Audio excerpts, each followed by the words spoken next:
me item number 4, notice of hearing regarding resolution for home detention program. So, that being said, do I hear a motion or any commentary first? Mr. Chairman? Yes, Supervisor Sellers. I'll make a motion to approve with a comment that I'm very pleased to add the person that I've nominated to the Air Pollution Advisory Board, a very sharp individual from Gilbert. Very sharp. I thought all the individuals for Gilbert were sharp. Okay, not picking favorites. Well, that makes him stand out even more. Okay. Okay, I have a motion. Do I have a second? A second, Mr. Chair, with a comment as well. Okay, now that I have a second, please do. Thank you, Mr. Chair. Obviously, all these items are very important that we're dealing with today, just like they are every time we meet, but especially the second item here relating to the small business support program. Really excited about that. I think that's going to make a big impact in the community, and thrilled to be partnering with the Arizona Community Foundation, an organization with a great track record of really helping nonprofits and others in our community. And just want to thank staff and all the hard work that they put to get this on the road and to get these dollars in the hands of our small businesses, which is going to make a difference in our community. Fantastic. I think you're speaking for the whole board on that one. I'm sorry, Steve? Mr. Chairman? Yes, Steve Gallardo. Thank you. Yeah, just real quickly, and I'm not too sure if Leanne's on the phone. If not, they can definitely get back with all of us later. But I'm just curious, I'd be interested to know what the Arizona Community Foundation, what their plan would be to, I guess, inform small business that this program is launching. I know the PPP program is coming to the end, I think today or the end of this month. Yeah, today. It's coming to an end, the federal program. But do we know how they plan on informing the community that this program's available and what we need to do, or what they need to do? Hold on one second, Scott. I don't think she's on this call. Scott was just asking me if Leanne is on the call. Yeah, she is not on the call. So, great points. I know this is a very fluid situation, Steve. How about if we get those answers to you as quick as we can, because she's not here to answer them right now. Yeah, definitely. I think the entire board would be interested in letting their constituency know there's small businesses within their districts. You know, the program is open and what they need to do in order to qualify. Steve, I'm being told maybe she's not on the webinar possibly screen, but she's on the call. Let me see if she pipes up. Leanne, are you on the phone call?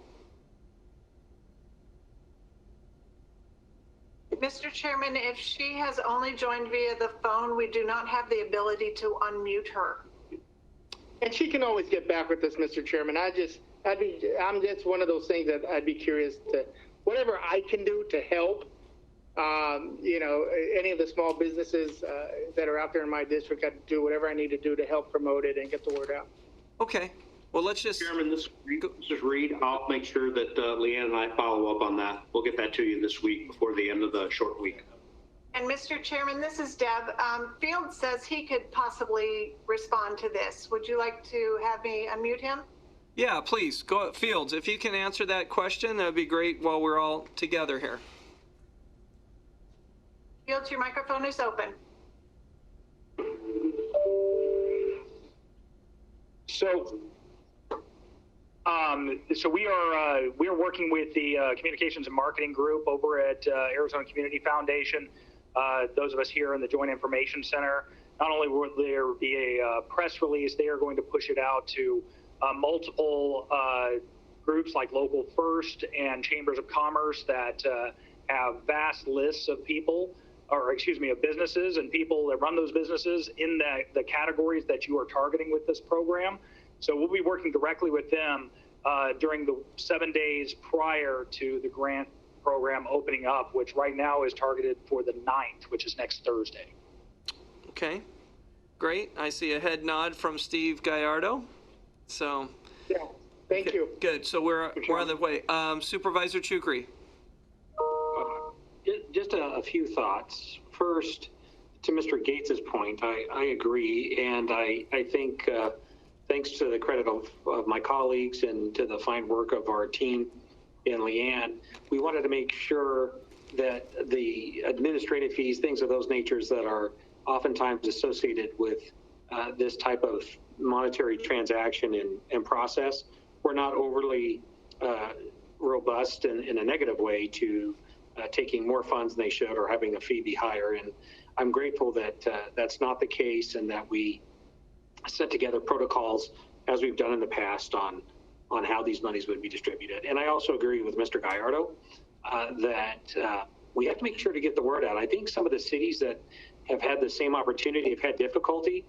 Steve, I don't know if you were hearing that or seeing that, but I know I've gotten phone calls in my other capacity from cities saying, hey, we aren't hearing from anybody, and can you help us get the word out? So I think it's going to be very good. We're in good hands with Fields, but we have to make sure we are, because we have to help these people, and that's the reason why we're doing it.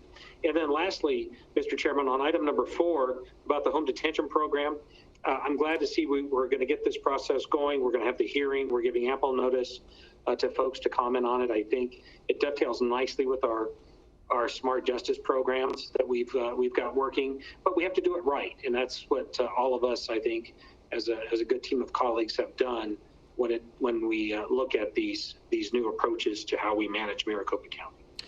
Yeah, Steve, and thank you for bringing that up. I did have a nice conversation with County Attorney Adele, basically about your comments about we still need to make sure we have some questions answered.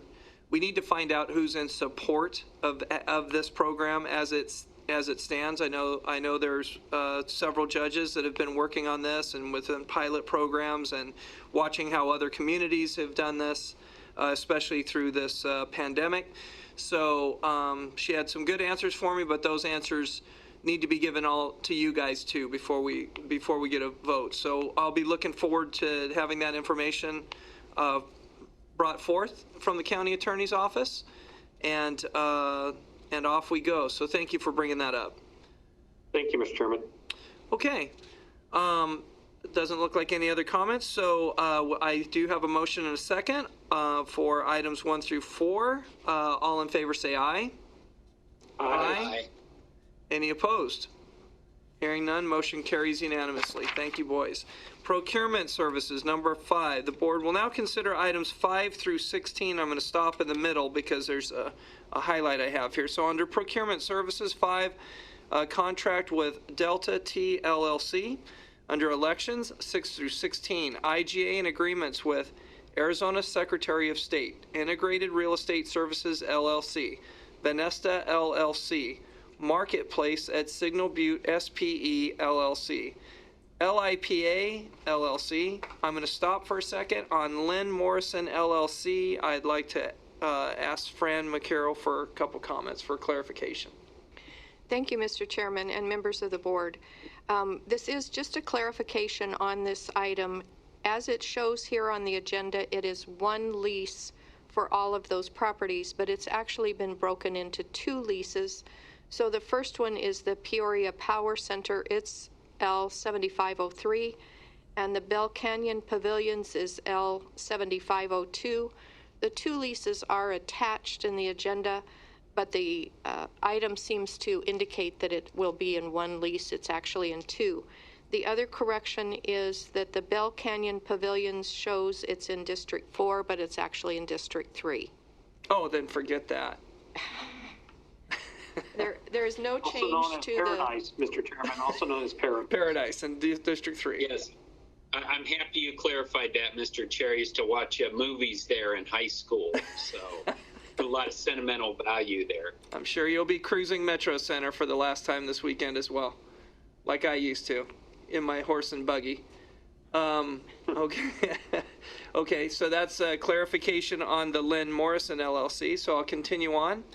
CVP McDowell Square LLC, Armagosa Palmdale Investments LLC, Glendale REH LLC, Railroad Properties LLC, TMS Guadalupe and Dobson Center LLC, and that should cover it. I believe that Scott Jarrett's on the phone as well. if there were any questions by my board. So, Mr. Chair, actually did have a question for Mr. Jarrett. Okay, Mr. Jarrett, are you on the phone? Hello, Mr. Chairman. Yes, I am. I can answer Supervisor Gates. Well, we'll see what the question is first, Scott. Don't be so. Okay, go ahead, Bill. Not to put you on the spot, but you know, in the past we have had, and people have become accustomed to voting at schools, and we know that there were some complications here because the school opening was running right into the primary date. Well, now, as of yesterday, we're now looking at the earliest start of August 17th, maybe later, depending upon what happens. Any impact at all that will have on our polling places, either making places not available or maybe making places available that wouldn't have otherwise been? Any thoughts on that at all, Scott? So, Mr. Chairman, Supervisor Gates, I can't actually answer that question, so I'm glad it was an easy one. Thanks, Supervisor. So, yes, so there is a potential impact here because there's still one more lease item that unfortunately did not make this agenda that we're still working on. And that is a potential arrangement that we're going to make with Mace Rich and that Mace Rich partnership, and that entity owns all the malls within the valley. So we're still working through some issues there. If for some reason that some of those locations, some of the malls fell through, we may then have the opportunity to use some school districts that were not available prior because they were opening that first week. So we've already made the reach out to several locations in the valley, including Scottsdale. So we had a couple areas or gaps. One was in Scottsdale. If we lose a potential site there, another in Mesa, and another in Chandler. So we're working with those school districts to see if now they would make their gyms available to us because we have that extra time that the school's starting later in August. Talk about. Oh, I'm sorry. No, Mr. I was going to say, well, great question, Bill, because I didn't, we read that in this, again, this incredibly fluid nature of what we're seeing on executive decisions, the COVID practices. Thanks for bringing that up because it's looking like maybe there's a chance for another meeting as we get this to get a little bit more clear. So go ahead, Bill. Well, no, the only thing I wanted to say was talk about moving at the speed of business. I mean, that announcement was yesterday afternoon, and to hear that Mr. Jarrett and his team have already jumped on that is frankly really impressive. So thank you for that, Scott. Great. Hey, Mr. Chairman. Yes, Supervisor Chukri. If I could just ask Scott the second part of Mr. Gates' question, which was this: does this provide an opportunity possibly to have additional locations, or are we still hamstrung by being able to man those polling locations? So, Mr. Chairman, Supervisor Chukri, right now we still are not quite up to the 100 locations that we are hoping for the August primary.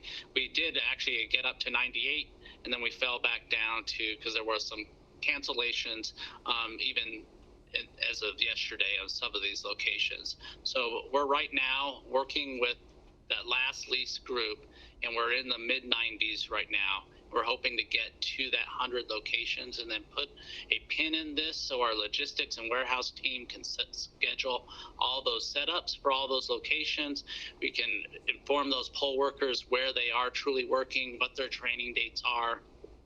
And that's really the goal, is right at 100 locations for this August primary election. And going beyond that, we would have some limitations with our ballot on demand technology in those printers. So expanding beyond that is not really an option at this point in time. Okay. Thank you. Scott, a quick question also. Is there a specific date due to notification to the voters? Is there a specific almost drop dead date that we can get our mind around when it comes to site location, or is it almost the day before the first one opens for voting? So, Mr. Chairman, we want to provide voters as much opportunity and time as possible to be able to prepare and plan for this election. So I'm targeting this week is the week that I want to push those locations to our website so we can start advertising them to voters so they can start making plans and preparations. Now, given the fluidity of COVID-19 and how challenging COVID-19 could be for us, if for some reason we had a location or two fall out and we had to replace it, we do have that opportunity to replace it as close to the election day as needed. However, any changes that are at that late date could cause challenges for voters. So we're working diligently to really secure these locations and be able to advertise them on our website. But if need be, and we did lose a location and we had to replace it, or were able to, we could do it as close up to just a few days before the election. We would just then need to, once it's advertised, we would need to then send out a sign directing voters where their closest or next closest location was for that reason. Okay, good to know. If you find a couple more, I mean, now that you've said that a couple dropped off, and is that going to require then a board vote again for these leases? We'll have to get together before Friday again if there's a couple that we need to qualify as polling locations? So, Mr. Chairman, so a couple things. So we could potentially need to meet, or would need to ask the board to meet if we get that lease arrangement with Mace Ridge. But then we would not need, there's another meeting schedule, believe it's July 22nd, around that week, that would be available for us if we needed to add more emergency voting locations.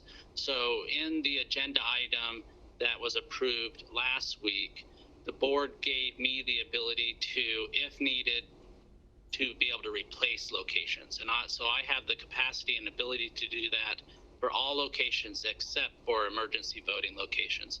That the emergency voting locations have to be approved through a board resolution item. Okay. Given the timing of emergency voting that starts on August 1st, goes through August 3rd, that last weekend in July would give us give the board another opportunity to approve those emergency voting locations if needed. Okay, I just wanted to bring my colleagues' attention to trying to make sure we do this absolutely to the best extent we can. It might create another meeting this week, so just letting everybody know that. So, okay, any other questions or comments? Mr. Chairman, this is Reed. I would be remiss if I didn't use this opportunity for a public shout out to real estate, specifically Michelle Colby and Deborah Fisher, for finding these locations, negotiating these leases, getting them on the board's agenda. Tremendous amount of effort in a very short amount of time to come up with these locations, especially in this COVID environment. And while we're not done, as Scott said, we've got some locations to go. I just wanted to thank them publicly because I know they have been working on this day and night, a lot of evenings, a lot of weekends, because we went through far more locations than what you have before you. We probably went through 4 times as many that didn't make the cut for one reason or another, but they still had to have a very high level of due diligence to get to the leases that you have before you. So I just like to publicly thank real estate, specifically Michelle and her team, for the effort thus far. Thank you, Reed, for pointing that out, and that goes for our entire board. Please make sure that they understand that, again, such a fluid situation and doing the best that we can under not just trying circumstances, but on the quick, but also transparently for our voters. So thank you for that. Did I walk on somebody?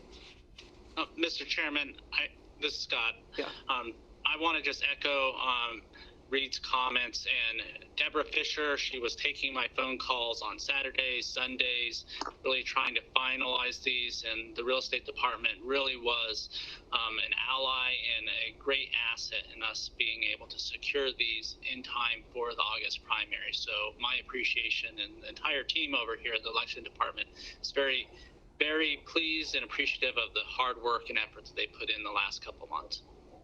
Okay. Thank you all. I will pass that along. Okay, great, thank you.